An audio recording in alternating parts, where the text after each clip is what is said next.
RBS 91.9.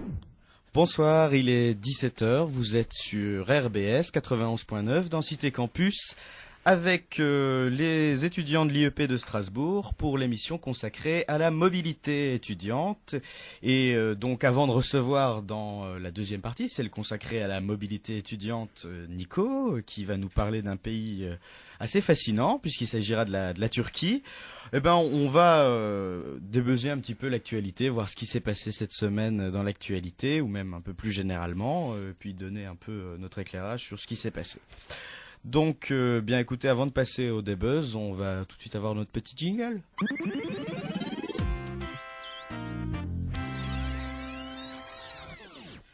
Voilà, alors pour le premier débuzz, eh ben, c'est Claire qui s'y est collée, et qui, je crois, va nous parler de l'Italie. C'est ça, Rémi. Alors, dimanche, c'était Mario Monti, donc le président du Conseil, fêtait ses 1 an à la tête de l'Italie, donc comme président du Conseil, c'est l'équivalent du Premier ministre en France. Donc celui qu'on surnomme Il Professore, qui est adoré, on va dire adulé, même presque en Europe et aux États-Unis aussi d'ailleurs. Un peu comme Jean-Marc Ayrault en France, en fait. Exactement, pareil. Ils ont un peu le même style, ils sont un petit peu austères tous les deux, voilà, ils sont un petit peu... Il est super gay, Jean-François Ayrault. Très bien, nous parlons de Mario Monti, donc son homologue italien, qui est arrivé donc il y a 1 an comme président du Conseil en remplacement de ce très cher Monsieur Berlusconi, qui a installé pas mal de mesures d'austérité. Avec un succès assez certain, il faut le dire, c'est pour ça qu'il est très respecté de ses pairs européens. On se souvient de la couverture du Figaro il y a peu, qui était si Monti était français, donc on voit qu'il fait un peu rêver, sa gestion de la crise fait un petit peu rêver. Donc au point de vue économique, c'est pas mal, mais on peut se poser la question, enfin je me pose la question en tout cas, de ces réformes sociales. Parce que qui dit austérité dit une économie dans le vert, mais le chômage augmente toujours un petit peu. Et quelque chose moi qui me choque assez pour un pays qu'on compare souvent à la France, c'est que une des conséquences de la crise, c'est la recrudescence du travail des enfants, à Naples notamment. Ils sont pas arrangés avec les poubelles, les enfants. Voilà, c'est ça, parce qu'en fait avec les programmes d'austérité, ils ont supprimé pas mal de programmes d'aide comme l'équivalent de notre RSA par exemple, et donc les enfants ils n'ont plus que 2 choix.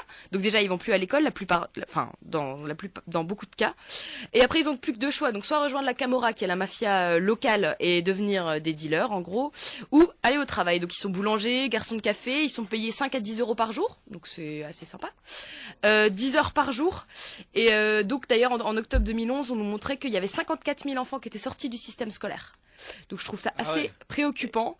Et ça concerne juste Naples ou c'est sur toute l'Italie Alors on va dire que Naples c'est un peu le symbole de l'Italie du Sud, qui est un petit peu délaissé par l'Italie du Nord. C'est ça, parce qu'il y a une grosse différence en fait entre l'Italie du Sud et l'Italie du Nord. Oui, exactement. Je pense qu'on peut vraiment facilement comparer l'Italie du Nord avec la France. C'est un peu les mêmes modes de vie, les mêmes choses.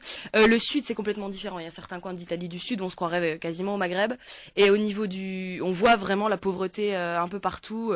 On voit la mafia qui a la main mise sur pas mal de choses. Et voilà, c'était simplement pour montrer que l'austérité c'est bien, mais ça peut avoir des conséquences assez dramatiques. Très bien, bah écoute, merci beaucoup Claire. Alors le deuxième point, qui est un point un peu plus léger je crois, c'est Mathieu qui va nous en parler. Il s'agit du prix Pinocchio. Alors Tout à fait, je voulais buzzer sur ce prix car on en a très peu parlé. Autant on parle beaucoup des récompenses positives, comme les entreprises qui reçoivent des prix de compétitivité, ou encore les Oscars pour le cinéma, etc., les prix pour le théâtre, etc. Mais alors le prix Pinocchio, on en parle moins, car en fait c'est, comme son nom l'indique, un prix pour les entreprises qui mentent. C'est un prix qui est donné aux groupes qui communiquent en faveur de l'écologie, mais en fait, derrière ce discours, les réalités sont bien différentes. Donc c'est quand un contraste est remarqué entre le discours et les réalités que ce prix est donné. Et alors il a été donné la semaine dernière, et les 3 vainqueurs sont les 3 entreprises suivantes: Le Sieur, qui fabrique l'huile, Bolera Minera, qui est un groupe formé des entreprises Bolloré et Eramet, et l'entreprise Areva. Ainsi qu'il y a un deuxième vainqueur derrière ces 3 grands vainqueurs, c'est Vinci, qui a reçu ce prix, notamment à cause d'une actualité brûlante, c'est l'aéroport à Notre-Dame-des-Landes, puisque c'est Vinci qui s'occupe de construire cet aéroport. et cela induit beaucoup de terres agricoles qui vont être Oui, remplacées par des pistes d'avion. d'où toutes les Mais alors c'est parce manifestations. qu'en fait ces groupes-là font croire que ce sont des écolos qui militent pour la planète et en fait pas du tout. Alors que pas du tout. Exactement, par exemple, Le Sieur, donc les bouteilles d'huile, avait lancé une grande campagne publicitaire il y avait écrit en fait « Aidons la corne de l'Afrique ». Une bouteille d'huile de Sieur achetée, une bouteille envoyée. Donc effectivement, souviens non mais de c'est celle-là, vrai, je m'en souviens de celle-là. ils ont envoyé pas mal de bouteilles d'huile en Afrique. Le seul bémol, c'est que Le Sieur est la filiale du groupe Sophie Protéol, qui est l'un des principaux producteurs d'aérocarburants en Afrique. Or, Ah oui. les agrocarburants sont un peu accusés en ce moment d'être responsables de la hausse du prix des céréales, etc., et d'être une des principales causes de l'insécurité alimentaire en Afrique. Donc voilà, il y a un peu un double discours, ou en tout Et cas tu sais, un discours qui ne correspond oui, pas Tu sais vraiment. comment elles ont réagi en fait ces entreprises quand on leur a décerné le prix Pinocchio? Mais j'espère qu'elles ont été mises au courant déjà, mais c'est pour ça que je veux le buzzer, c'est que ce prix-là, bizarrement, on n'en parle pas trop, on veut pas trop en parler, mais voilà, ça me semblait important de le buzzer, car... Et c'est vrai que c'est assez drôle de voir quand même que des gens qui participent à la création de la famine dans le monde se font les responsables pour la résoudre. Enfin, c'est assez marrant. Alors merci beaucoup pour ce buzz info, c'est assez intéressant. Alors c'est au tour d'Antoine, puisqu'Antoine ce soir il va nous parler, je crois, du temps de travail des profs. Du temps de travail des profs. Parce que c'est un sujet qui est tellement au final critiqué, que ce soit au détour d'une discussion politique ou alors d'une conversation. En fait, on se fout toujours de la gueule du temps de travail des professeurs et des instituteurs. Alors qu'au final, c'est quelque chose qui doit être... Certainement pas nous, Antoine. Alors que c'est quelque chose qui devrait être beaucoup plus nuancé. Parce que... donc d'un point de vue légal, donc il y a un maximum légal donc d'apparemment de 15 heures de cours pour les professeurs agrégés et de 18 heures pour les non agrégés. Sauf que la réalité est plus complexe dans le sens où derrière ce travail devant les étudiants, il y a un travail de préparation de cours. Et c'est le même travail donc qui est demandé pour les instituteurs qui eux d'ailleurs ont un temps de travail légal de 24 heures de cours et 3 heures d'activités diverses. D'accord. Donc en fait, c'est là où je veux en venir, c'est qu'en fait, d'après une étude qui a été faite et on a demandé donc aux instituteurs concernés, ceux-ci estiment que il y a 12 heures à 18 heures de travail chez eux, donc ce qui pousse en fait leur volume horaire hebdomadaire de 37 à 45 heures quand même.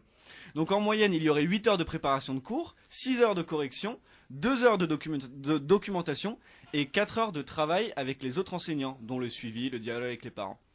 Et alors du coup les vacances, parce qu'on parle tous des vacances, les professeurs sont tout le temps en vacances, ils ont toutes les vacances scolaires, sauf que apparemment 600 ou 700 enseignants donc, qui ont été interrogés disaient qu'ils travaillaient toutes les vacances ou en moyenne 20 jours de congé par an. Est-ce qu'on a vérifié? Ah, mais c'est la question parce que c'est un sondage, hein, c'est les profs eux-mêmes qui ont répondu. C'est un sondage qui a été fait dans une étude qui est parue dans Le Monde et c'est les profs eux-mêmes qui répondaient. Ah, ils sont bien placés pour répondre quand même en attendant. Mais C'est vrai. Oui. Ouais, mais je pense que ça dépend aussi beaucoup des cas. Déjà entre les instituteurs et les professeurs de lycée, les professeurs de collège, le temps de préparation est pas le même entre un prof de sport et un professeur d'histoire-géographie notamment. c'est quoi dirais- ces a priori? Oui, Le professeur moi, de sport travaille Je beaucoup. dirais plutôt que ça dépend. Ah. Il y a plutôt une différence entre les bons profs et les mauvais profs. Ça se voit tout de suite, un Aussi, prof qui aussi. prépare bien son cours. Mais Exactement. dans tous du- les cas, il y a un temps qui de prend- préparation derrière. Oui, Enfin, qui peu prend du importe temps quel pour prof. corriger, Bien etc. évidemment. Par rapport à quelqu'un qui a juste Bien mettre sûr. une note, etc. En tout cas, on sait que rendre une copie blanche, finalement, arrange les professeurs, ça leur fait moins de travail. Oui, c'est vrai. C'est pas un conseil à suivre s'il y en a qui nous écoutent et souviens- qui je me souviens ont d'un- des examens à Je me passer. souviens Hein. d'un prof que j'avais quand j'étais au lycée qui rendait systématiquement 13 ou 14. Ah bah c'est pas mal. Systématiquement 13 ou 14. Ah, À ça tous les limite étudiants, le à tous travail. les élèves, c'était Ça, 13 ou 14. le week-end, tu peux aller au ciné, c'est cool. Voilà, il avait peut-être moins de temps de préparation que les 40 heures. Alors, le dernier sujet que j'ai voulu aborder cette semaine, Buzz ou des buzz? alors c'est plutôt un des buzz, c'est la conférence de François Hollande qu'il a faite à l'Élysée mardi après-midi. Alors je veux être très clair, il s'agit pas de commenter le fond du discours de François Hollande, de dire que son discours était pas bien du tout. Il s'agit juste de voir la forme en fait, c'est ça qui m'a intéressé, c'est qu'il a fait une conférence de presse à l'Élysée, dans la salle des fêtes, qui est un endroit absolument fastueux, À rempli ne pas de confondre dorures. avec les salles de fête de village. Non, effectivement, c'est pas du tout la même salle de fête. Et il a fait donc pendant 2h25 un monologue. Alors, il s'est aidé des 400 journalistes qui étaient présents sur invitation, donc qui avaient dû montrer patte blanche, qui étaient vraiment très privilégiés d'être là. Et parmi ces 400 journalistes, 20 ont pu poser des questions que François Hollande avait lui-même choisies. Et alors pas les questions, les journalistes, mais Nous vivons ça dans une peut dictature, peut-être un peu l'aider. Et surtout, donc, il y avait tous les ministres qui étaient là en rang d'oignon, tels des petits élèves devant leur professeur, et qui, en plus, pour les absents, avaient dû se justifier, puisqu'on avait vu avant, dans la journée, je ne pourrais pas être présent à la conférence du président, mais j'ai des bonnes raisons, rassurez-vous, je veux pas être puni. Alors moi, ce qui m'a quand même interloqué dans cette forme-là, c'est que j'ai trouvé ça très vieillot, et je me demande quelle est la liberté des journalistes qui, dans ce cadre-là, qui sont invités par le président de la République, qui ont dû, d'une certaine manière, se presser parmi d'autres, en éliminer certains, pour qu'au final il en reste 400, que dans ces 400, seulement 20 puissent poser des questions. Ça pose le problème de savoir comment ils ont dû avoir ces questions-là. Est-ce qu'il n'y a pas un peu le fait du prince? Est-ce qu'on n'est pas revenu à une monarchie où le roi peut faire un peu son spectacle? Ce qui est super marrant, c'est que Rémi, il est tout à fait objectif sur ce genre de, Non mais en plus, de choses. je suis pas d'accord parce que je trouve que ça correspond au contraire à l'image qu'il veut se donner. On a toujours dit la présidence Hollande finalement c'est un peu un retour à la présidence chiracienne avec voilà les codes classiques, recevoir à l'Élysée, etc. La présidence normale dont on a tant parlé. Donc ça me choque pas, je trouve ça assez conforme à l'image qu'il veut se donner alors que peut-être. Non, mais qu'il en profite, il a un beau bureau en plus, donc. Qu'il le montre à la télé. Voilà, qu'il le montre à la télé. Non, et moi j'ai quand même une impression, après vous m'arrêterez si je me trompe, que les relations entre la presse et le président se sont quand même un petit peu améliorées depuis le mois de mai. Donc il y avait quand même un rapport entre Nicolas Sarkozy et les journalistes qui était un petit peu conflictuel en permanence. Là j'ai l'impression que c'est revenu un petit peu... Mais alors, est-ce que du coup les journalistes ont le droit, parce que bon, Hollande est connu pour ça, c'est quelqu'un qui fait de l'humour. Donc là, les 400 journalistes qui étaient face à François Hollande, il a un public face à lui. C'est un orateur, il sait comment manier une salle, comment la mettre dans sa poche. Il fait quelques petites blagues. Les journalistes rigolent, le trouvent fort sympathique parce que c'est au demeurant quelqu'un de sympathique. Oui. Mais est-ce qu'après, ça ne les rend pas un peu moins objectifs par rapport aux annonces? Il a une bonne bouille, Mais par contre, je voulais juste revenir maintenant que tu mentionnes ce sujet-là, c'est la réaction qu'avait eu François Bayrou juste après, où François Bayrou donc disait François Hollande a été à la hauteur de la fonction. Et j'avais entendu cette remarque super marrante de l'humoriste Gaspard Proust, donc qui disait que François Hollande donc qui s'exprime sur la fonction présidentielle, c'est un peu comme un puceau qui pondrait une thèse sur le point G. Donc grosso modo, et c'est marrant parce que cette remarque, donc, bien sûr, elle est rigolote, mais elle est éclatante de vérité parce que François Bayrou, ben voilà quoi. Faut qu'il s'arrête un jour. C'est vrai qu'il est un peu mal placé pour parler de ce qu'est la présidentielle. Et, enfin, de ce qu'est, du moins, le pouvoir présidentiel. Bien, sur ce, on va passer au faux scandale de la semaine, qui nous est dénoncé par Mathieu cette semaine, après le jingle. Le faux scandale. Non mais franchement... Le président de la Chambre de commerce et d'industrie de Corse du Sud, Jacques Nasser, a été assassiné mercredi dernier par la mafia corse, dans son magasin de vêtements, tué par un flingue au milieu des fringues. Comme quoi les mafieux sont poètes. Mais aussi cynique que cela puisse paraître, ce n'est pas cela qui me scandalise aujourd'hui. Jacques Nasser était un proche d'Alain Orsoni, ancienne figure du nationalisme corse et actuel président du club de foot d'Ajaccio. Mais là encore, ce n'est pas cette amitié qui me scandalise, chacun fait ce qu'il veut. Non, ce que je trouve scandaleux, c'est la réaction de Manuel Valls, qui a quand même eu le culot de dire « Monsieur Orsoni sait sans doute des choses, qu'il parle ». Il est mignon, Valls. Mais enfin, c'est normal que Monsieur Orsoni l'envoie valser. Quand on sait qu'un assassinat contre lui a été déjoué il y a quelques années, et que depuis 3 ans, 4 de ses proches ont été assassinés, je sais pas vous, mais moi aussi je fermerai ma gueule. Je suis courageux mais pas téméraire. Pas suicidaire en tout cas. Vous me direz, j'ose, et oui c'est vrai, j'ose quand même parler de la mafia corse à la radio. Même pas peur. Oui, je suis prêt à risquer ma vie pour nos auditeurs. Ça me semble être la moindre des choses, bien sûr. Bon, c'est vrai, j'y aurais peut-être réfléchi à 2 fois si les ondes de RBS allaient jusqu'en Corse. Mais a priori, en Alsace, il ne devrait pas y avoir beaucoup de Corses. Je ne vois pas comment ils supporteraient l'hiver. D'ailleurs, voilà ce que devrait faire Monsieur Orsoni. Puisqu'il a exprimé son souhait de quitter la Corse pour se protéger, il devrait dire tout ce qu'il sait, venir se planquer en Alsace. Aucun mafieux n'osera y monter pour le descendre. Déjà, à cause du froid, mais surtout à cause de... Ah non, je peux pas le dire. Autant je peux critiquer la mafia et la nourriture corse comme bon me semble, autant jamais, au grand jamais, je n'oserais critiquer l'Alsace sur ses ondes. Non, vraiment, loin de moi l'idée de dire que la langue alsacienne ressemble à l'allemand, que je n'aime pas la choucroute, qu'une flamencuche n'est rien d'autre qu'un pauvre bout de pâte avec des lardons et des oignons, et que j'emmerde celui qui me dit que je prononce mal la flamencuche. Loin de moi cette idée. Enfin bref, tout ça pour dire que je comprends pourquoi Monsieur Orsoni ne veut pas parler. Il est marrant, Valls. Et puis, ce serait trop facile. C'est à la police de mener l'enquête après tout. Tout de suite, dès que l'enquête se corse un peu. Monsieur Valls n'a qu'à venir lui-même mener l'enquête sur le terrain. Ça lui changerait les idées. Au lieu de se bouffer du copé toute la journée dans les journaux, il bouffera de la copa à tous les repas à Ajaccio.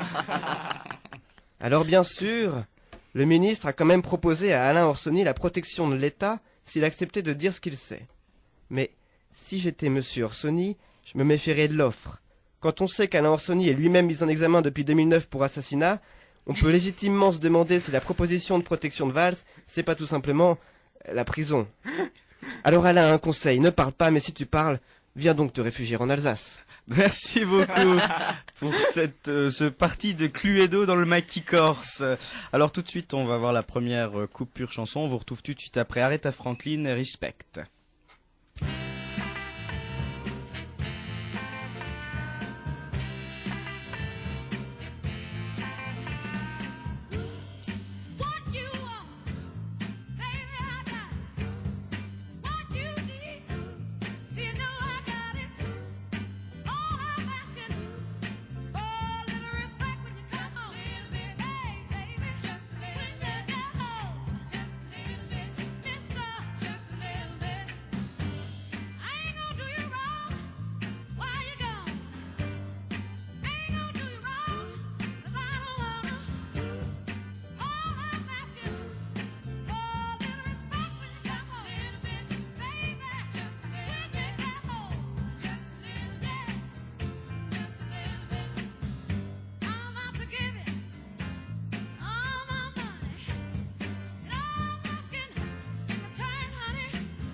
De retour sur les ondes d'RBS avec l'équipe autour de moi.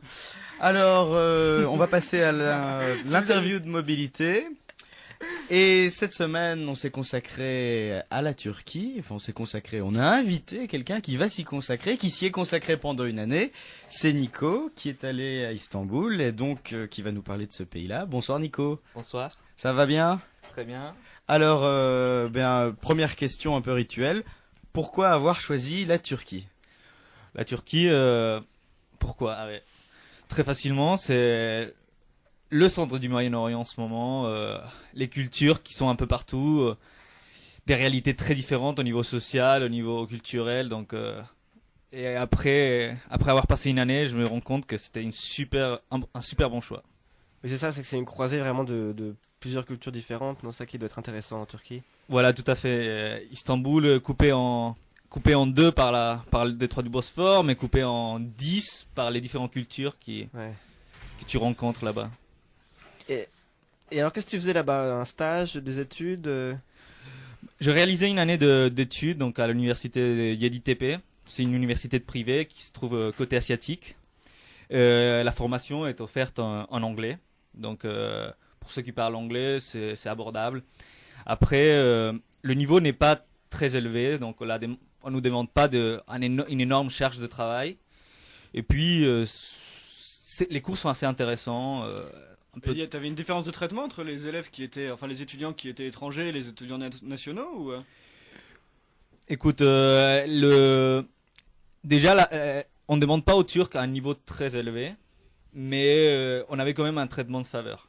Et les travaux que vous aviez à faire au niveau des examens, tout ça, c'était plutôt des dissertations, des QCM, je sais pas moi, des travaux à rendre, des exposés, ça prenait quelle forme? Oui, souvent des travaux à rendre, sinon c'était des exposés parfois, un peu de tout. Ça dépendait du prof, mais beaucoup de dialogue, donc les profs ils demandaient vraiment... Beaucoup d'heures de cours? Non, pas beaucoup d'heures de cours. Donc t'es presque jamais allé à l'université? On va dire qu'avec les transports, il faut compter 1 heure de transport pour aller à l'université. Mais ça sur les transports, ça va. Ouais, il y avait ça, le côté transport. Bien sûr, bah oui.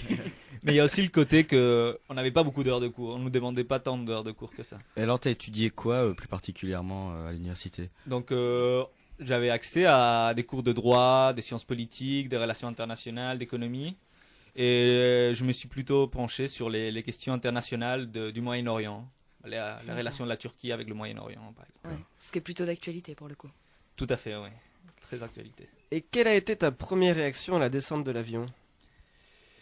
Si tu y étais en avion. Le premier truc comme ça, que t'arrives, tu descends de l'avion, t'es à l'aéroport, qu'est-ce qui se passe? Personne parle anglais. Ça, c'est la première réaction. Donc, un moment de panique peut-être.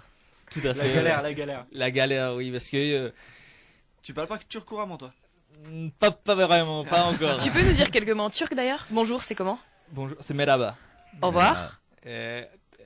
Ça dépend, parce que en fait, ça dépend si tu restes quelque part ou si tu pars. Et si tu pars? En général, si tu restes quelque part, tu dis pas au revoir, si. En fait, si la personne... Non, mais si la personne... En fait, la personne... Mathieu, c'est culturel. Tu chipotes. La personne qui part, par exemple, doit le dire quelque chose, et la personne qui reste doit dire quelque chose. Et donc, ça dépend, c'est... Genre l'équivalent du ciao quand tu pars. Ou le... Goulet goulet, par exemple, tu peux dire. Goulet. Goulet goulet. Alors, puisqu'on était dans la langue, la vie quotidienne, comment ça se passe là-bas? Bon, les gens en général sont très très accueillants, donc toujours un sourire, toujours prêts à t'aider, même s'ils parlent pas anglais, ils sont toujours très contents de pouvoir. Et si tu parles quelques petits mots en turc, ils vont être ravis de pouvoir t'aider, t'accompagner dans ce que tu as besoin. Et les femmes, elles sont comment? Ah, elles sont bien. Elles sont bien. Elles sont... tu jouissais de ton statut d'étudiant étranger, de petit français. Oui, voilà, elles sont très très bien. Elles sont très mignonnes. Ouais. Et d'ailleurs, en parlant des locaux, est-ce que tu as rencontré pas mal de locaux? Est-ce que tu en avais comme amis? Est-ce que c'était un peu plus compliqué? C'est vrai, quand il y a la différence de la langue, ça peut être un peu plus compliqué.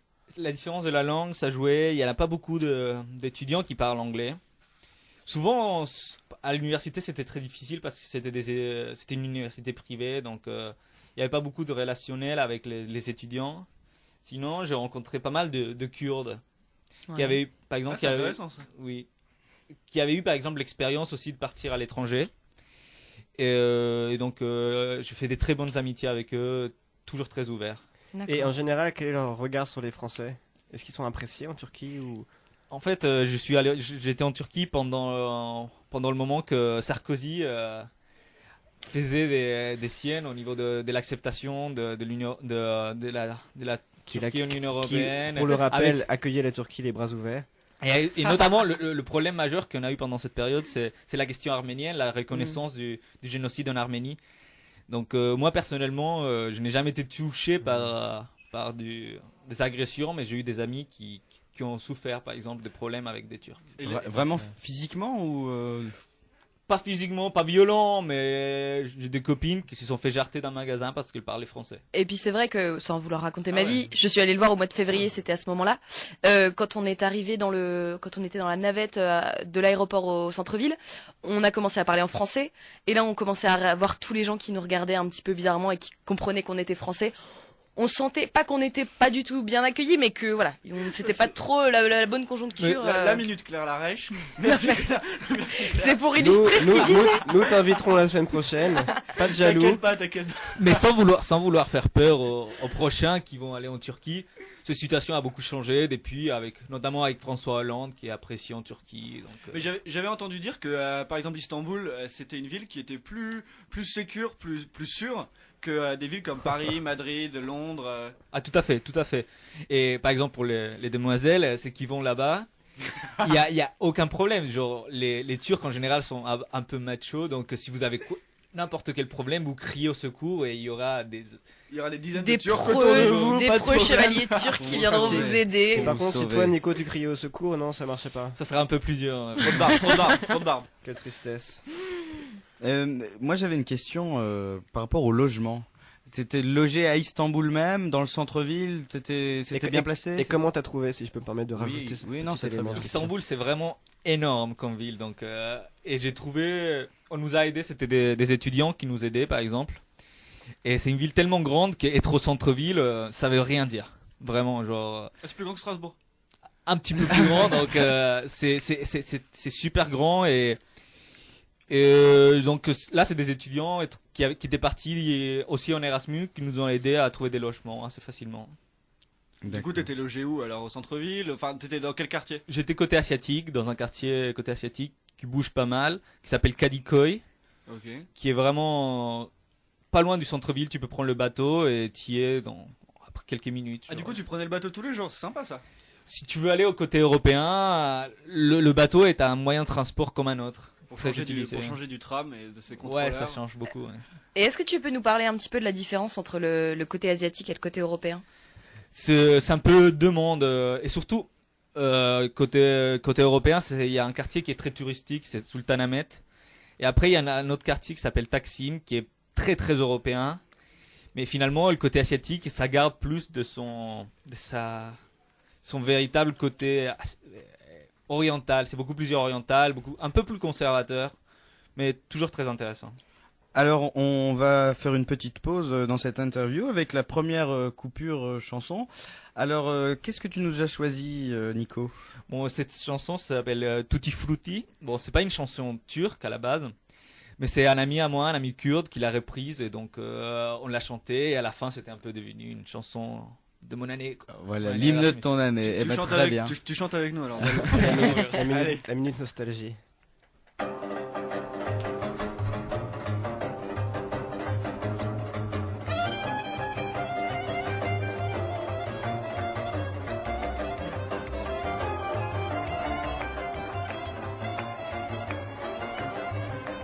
Tutti frutti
Bien, vous êtes de retour sur RBS, Si dans vous Cité avez- Campus. Si vous avez vu Nico, il dansait partout dans le studio et tout, c'était de la folie. C'était ces bons souvenirs qui revenaient. Il nous a fait de la danse du ventre, c'était sympa. C'était les épaules surtout, non? Alors, on recommence avec cette interview de mobilité qui se passe très bien, on s'amuse bien. Et on découvre plein de choses sur la Turquie. Et alors, c'est la minute un peu shopping, c'est Claire qui s'en occupe parce qu'elle veut quand même savoir qu'est-ce qu'elle peut acheter avec ses petits sous. Exactement. J'ai Alors, cru que tu allais dire parce que c'est une fille. j'aurais Non, pas- Oui, non, je serais Jamais été scandalisé. scandalisé, quoi. Scandalisé. pas de sexisme dans cette émission. Donc, déjà, première question assez importante quand on parle d'argent. Combien un euro, enfin, quelle est la monnaie là-bas déjà? C'est la lira, le Turkish lira. Ok, et un euro, c'est combien de lira? C'est 1 euro, c'est 2,20 et quelques. Ok, très bien. Donc, le prix, des prix assez importants pour les étudiants, je pense. Une pinte de bière, combien ça coûte? Non, c'est pas important ça. Non, non, ça va. Non, mais pour les personnes qui Oh, aiment non. bien la bière. En euros, ça doit être 2 euros, 2,50 Et €. les alcools forts, c'est les mêmes Ah prix non. qu'en France? Là, ça monte énormément. Jusqu'à L'alcool fort, tu peux avoir des bouteilles de vodka jusqu'à 40 €. L'alcool local, c'est quoi? C'est le raki. Si tu le prononces un peu avec l'accent. C'est bon ou pas?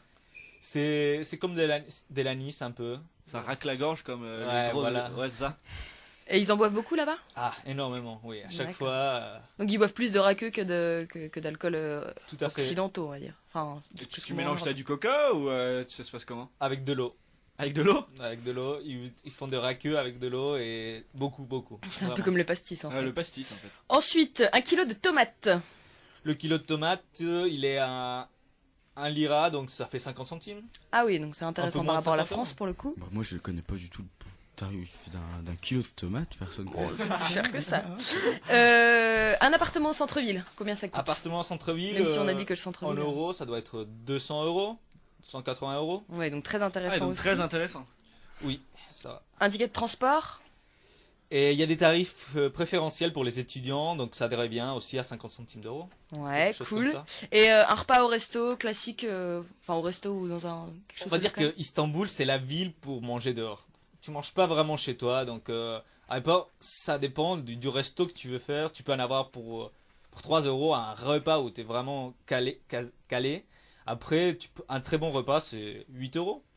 D'accord, très bien. Très bon resto. Alors justement, est-ce que tu sortais beaucoup? Est-ce qu'Istanbul est une ville pour faire la fête? Comment se fait la fête là-bas? Très très bien. Istanbul, c'est vraiment une ville où tu peux faire la fête. L'alcool est un peu cher, comme je l'avais dit, mais tu as tous les styles, toutes les musiques dans des bars différents, des discothèques. Il y a un quartier qui s'appelle Taksim, donc j'en ai parlé un petit peu avant. Et c'est là qu'il y a toutes les boîtes et c'est une rue énorme. Il y a une rue au milieu et il y a des bars partout, il y a des gens qui sortent jusqu'à 5 h du matin, c'est plein et c'est... Et tu pourrais te croire dans une rue en France Tout à fait, oui. C'est Ça, les mêmes codes vestimentaires, c'est les Exactement, mêmes, cette ville, t'as l'impression vraiment d'être au milieu de l'Europe, dans une grande avenue européenne, vraiment très très différent du reste. D'accord. Alors tu l'as dit tout à l'heure, t'y es allé parce que c'était au cœur du Moyen-Orient, c'était un carrefour. Donc je suppose que t'as du coup pas mal bougé, pas mal voyagé.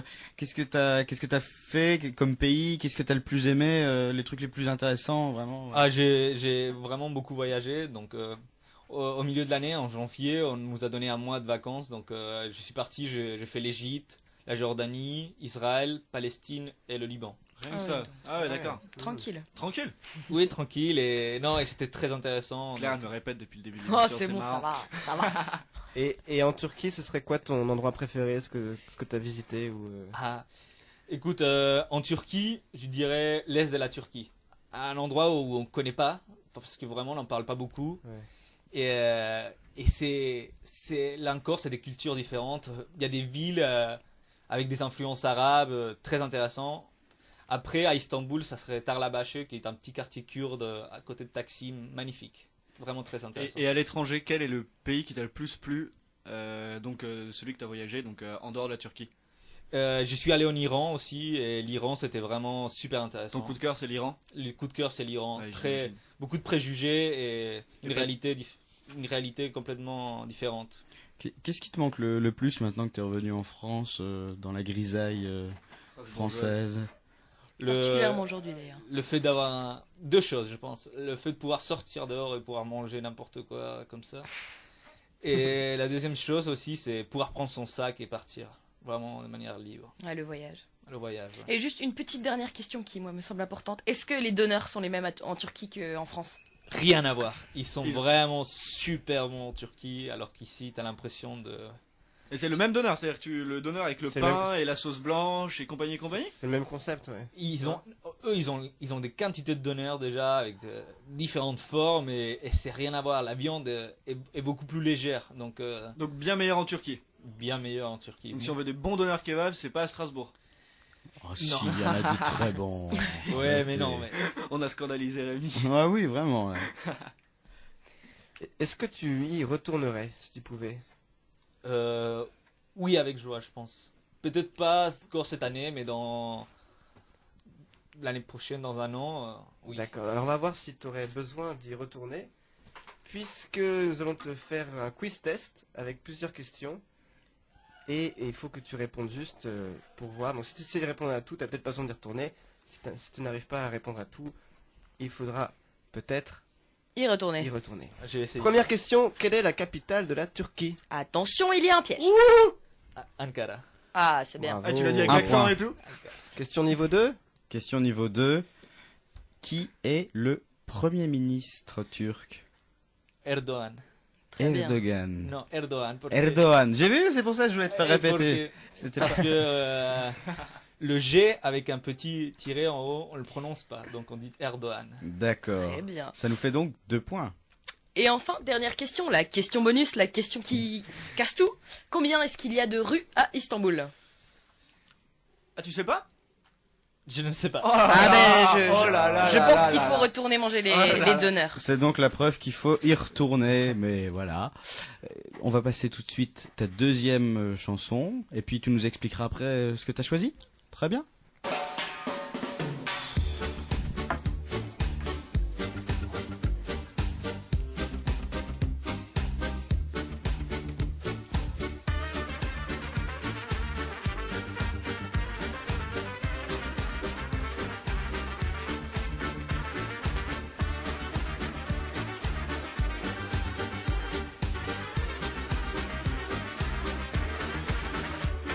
I go to a club on a Saturday night. I order vodka to make me feel right. The place is bad, dancing couples everywhere. Take a seat in the corner and stare. Suddenly I see you, you are dancing too. Your hips are shaking. I don't know what to do. I wanna talk to you, but my mouth is dry. Oh, why am I so shy?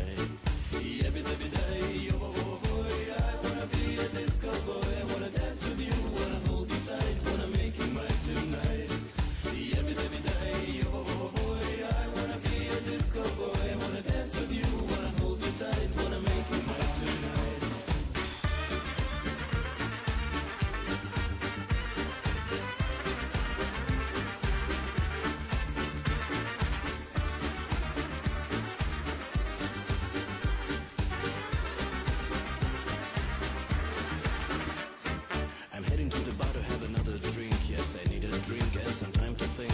5 vodkas later, I have a plan. I know I must be brave and act like a man. Like Siberian shaman, I fall into a trance. People come closer to see my disco dance, so come closer too. And keep me in view while I'm singing this just for you.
De retour sur RBS avec Nico qui nous a parlé de la Turquie. Alors, est-ce que tu peux nous présenter ce dernier morceau qui était bien dansant, hein?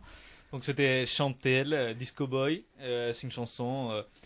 Donc c'est un DJ allemand, je pense, mais il chante avec des influences balkaniques, notamment. Moi j'ai beaucoup aimé. Ouais, Et c'est il très passe sympa. très J'ai souvent beaucoup à aimé. Istanbul. Et apparemment, il passe ce soir aussi à Strasbourg. À la laiterie, voilà. D'accord. Bah, pour ceux qui ne savent pas quoi faire ce soir, À la laiterie voir Chantel et danser Si ça sur de la vous a musique plu. balkanique. alors on va passer tout de suite au qui c'est donc qui parle et j'espère que tu restes avec nous. Alors on va te proposer un petit jeu. Antoine va nous passer un extrait d'une personne qui parle. Il va falloir qu'on devine qui est cette personne. Tout de suite le qui c'est donc qui parle. Qui c'est donc qui parle? Donc alors voilà, alors la semaine dernière on avait Justin Bieber, cette semaine on va voir si vous arrivez à trouver le nouveau. Allez c'est parti, je vous passe un extrait tout de suite. Ja, ich verstehe ungefähr alle und ich spreche auch gut, aber Oh, je l'ai. ich will Non, c'est pas mehr vrai. sprechen Deutsch. Est-ce que c'est Il a le même niveau que moi en allemand. Ouais, il a le visiblement. même niveau que toi en allemand mon gars. Est-ce que c'est un sportif? Oui, C'est un sportif ça qui parle en Ça me allemand. disait quelque chose, mais j'avoue que je ne l'ai pas. Alors, est-ce que c'est un sportif dont on a parlé récemment? oui j'imagine ouais qu'on en a parlé il y a pas trop longtemps. Est-ce qu'il est footeux? Il est fouteux.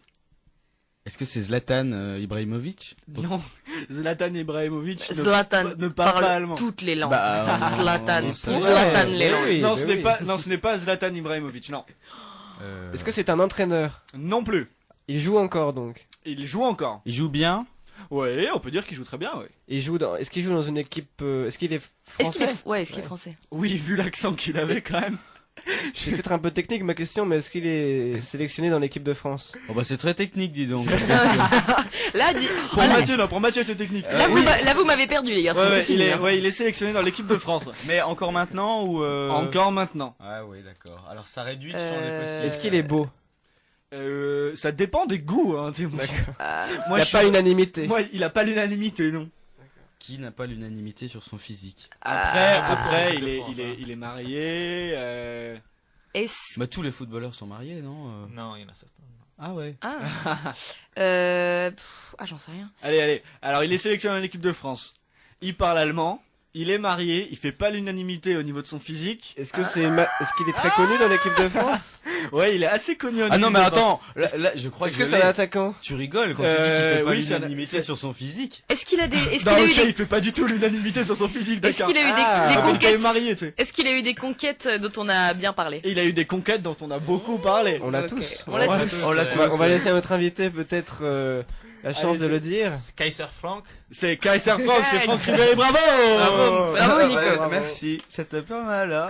J'aime bien son niveau d'allemand surtout. C'est bien que Oui, je c'est ne vrai. suis pas germanophone, mais j'ai compris ce qu'il disait, c'était pas mal. Bon. Bravo Claire.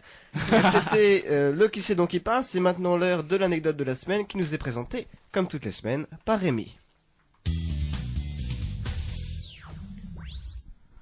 Alors aujourd'hui, dans l'anecdote de la semaine, j'ai voulu vous parler des présidents de la République. Alors pas les présidents de la République de la 5e République, on connaît tous, le général de Gaulle, François Mitterrand, mais de ceux que l'histoire a un peu oubliés, et pourtant ils l'ont fait. Il s'agit des présidents de la 3e République. Alors ils n'étaient pas élus de la même manière, le peuple français ne votait pas directement, c'était le Sénat et l'Assemblée nationale qui les élisaient, mais on n'en parle plus aujourd'hui, on ne connaît pas leur nom. Si je vous dis par exemple Jean-Casimir Perrier, Alexandre Millerand ou Paul Doumer, pour vous ce seront des inconnus au bataillon. Ils ont pourtant dirigé la France eux aussi, et leur histoire n'est pas forcément inintéressante. Alors j'en ai sélectionné 2 dont les destins ont fini de manière un peu bizarre, de manière un peu drôle aussi, il faut le dire quand même. Et le premier, c'est Félix Faure. Alors Félix Faure, il était président de la République à la toute fin du 19e siècle, puisqu'il est en 1899, au moment de l'affaire Dreyfus, le président de la République en exercice.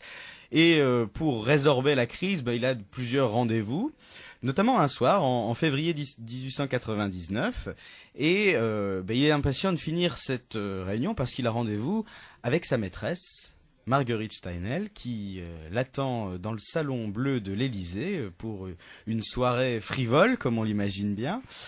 Et il est quand même un homme assez âgé à cette époque-là. Alors il lui faut un stimulant, il prend un petit produit, la pilule bleue n'existe pas encore, mais les aphrodisiaques, oui. Et puis il quitte les invités de sa réunion, se rend dans le salon bleu, et puis un quart d'heure à peine après y être entré, on entend un cri absolument atroce. L'huissier se précipite. Là, il trouve Félix Faure avec juste une chemise sur lui, sa maîtresse à moitié dévêtie qui essaye de prendre ses affaires, etc. Et visiblement, il a été trop viril, trop fort, le président Faure. Et ça n'était pas fait exprès. Et donc, qu'est-ce qu'on fait, bon Dieu, le président de la République avec une maîtresse. Alors, on la fait partir. L'aumônier arrive parce qu'il va vraiment très très mal. Il faut lui administrer l'extrême onction. Le prêtre arrive, lui dit à l'huissier, mais alors, est-ce qu'il a encore sa connaissance? Parce que c'est très important. Avant qu'il trépasse, il doit être conscient. Eh bien non, l'huissier se méprend, il dit non, c'est bon, sa connaissance est partie, en parlant de Marguerite. Et cette Marguerite, dont Clémenceau dira qu'elle était la pompe funèbre, ce qui vous donne une idée de la façon dont il est mort. Donc Clémenceau disait également que Félix Faure, qui n'aimait pas beaucoup, il faut le dire, n'avait fini que pompé alors qu'il voulait être César, voilà. Ce qui vous donne un peu le niveau des jeux de mots de l'époque. Et alors, ce destin de Félix Faure se rapproche un peu d'un autre président de la République, Paul Deschanel, qui a été président pendant 7 mois en 1920.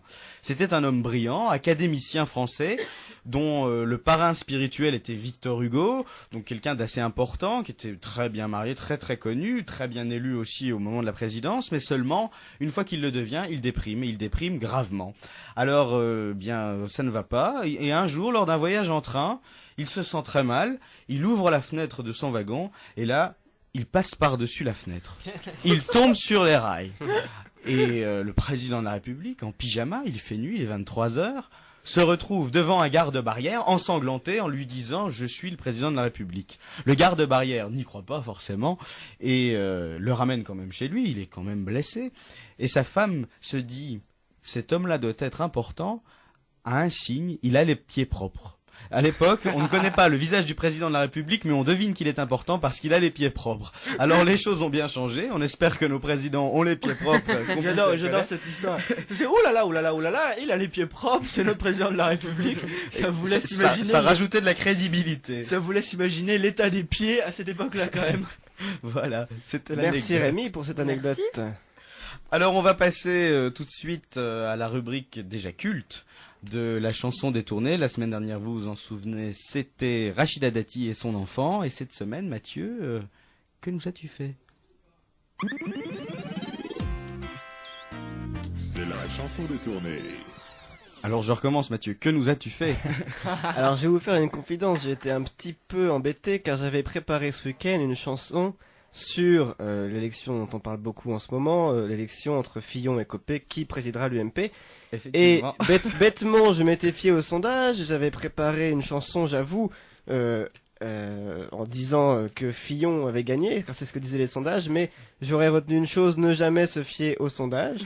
Heureusement, j'avais quand même été prudent, je m'étais dit on ne sait jamais ce qui peut se passer, et j'ai bien fait.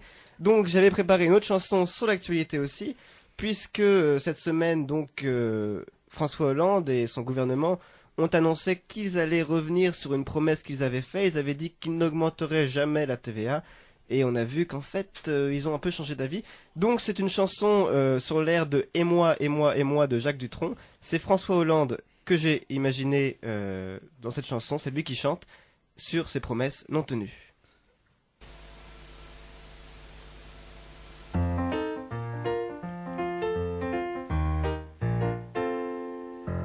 « 19,6% de TVA, bah quoi, bah quoi, bah quoi. J'avais peut-être dit que ça n'augmenterait pas, mais c'est parce que dit le rapport gallois. Je promets puis j'oublie, c'est la vie, c'est la vie. 1,54 le litre d'essence, bah quoi, bah quoi, bah quoi. J'avais sûrement dit que je bloquerais les prix, mais ça ne plaisait pas à Moscovici. Je promets puis j'oublie, c'est la vie, c'est la vie. Le doublement du plafond du livret A, bah quoi, bah quoi, bah quoi. Si je l'ai promis, je ne m'en souviens pas. Si je l'ai écrit, alors pardonnez-moi. Je promets puis j'oublie, c'est la vie, c'est la vie. 36 milliards d'euros d'économie, bah quoi, bah quoi, bah quoi. J'avais dit que l'austérité c'était fini, mais j'ai changé d'avis aussi. Je promets puis j'oublie, c'est la vie, c'est la vie. Le traité budgétaire européen, bah quoi, bah quoi, bah quoi. J'avais dit que je le renégocierais, mais je vous jure qu'Angela m'effraie. Je promets puis j'oublie, c'est la vie, c'est la vie. Le droit de vote des étrangers, bah quoi, bah quoi, bah quoi. J'avais dit que c'était une priorité, mais ça ne l'est plus, franchement désolé. Je promets puis j'oublie, c'est la vie, c'est la vie. J'avais dit que je serais normal, mais moi, mais moi, mais moi. J'ai quand même un chauffeur privé et un jet pour me déplacer. Je promets puis j'oublie, c'est la vie, c'est la vie. Quant au mariage homosexuel, bah quoi, bah quoi, bah quoi. Y a de plus en plus de gens mécontents. Je vais peut-être changer d'avis également. Je promets puis j'oublie, c'est la vie, c'est la vie. Mon ex-femme Ségolène Royal, bah quoi, bah quoi, bah quoi. Je lui avais promis un poste au gouvernement, mais là c'est pas moi qui ai dit non. Je promets puis j'oublie, c'est Valérie, Valérie. Je promets puis j'oublie, c'est Valérie, Valérie. Merci beaucoup Mathieu, j'aime beaucoup la fin qui m'a bien fait rire. Eh bien voilà, c'est déjà fini Cité Campus. Merci beaucoup Nico d'avoir répondu à nos questions sur la Turquie. Je vais remercier Mathieu, Antoine à la technique et Claire pour cette formidable émission Le Meilleur pour la fin. À la semaine prochaine. À la semaine prochaine.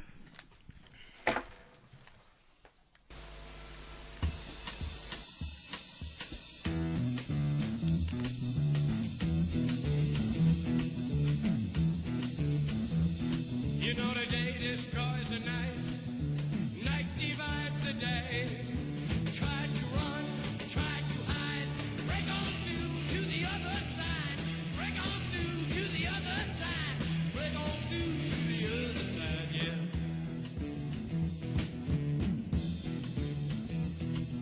We chased our pleasures here.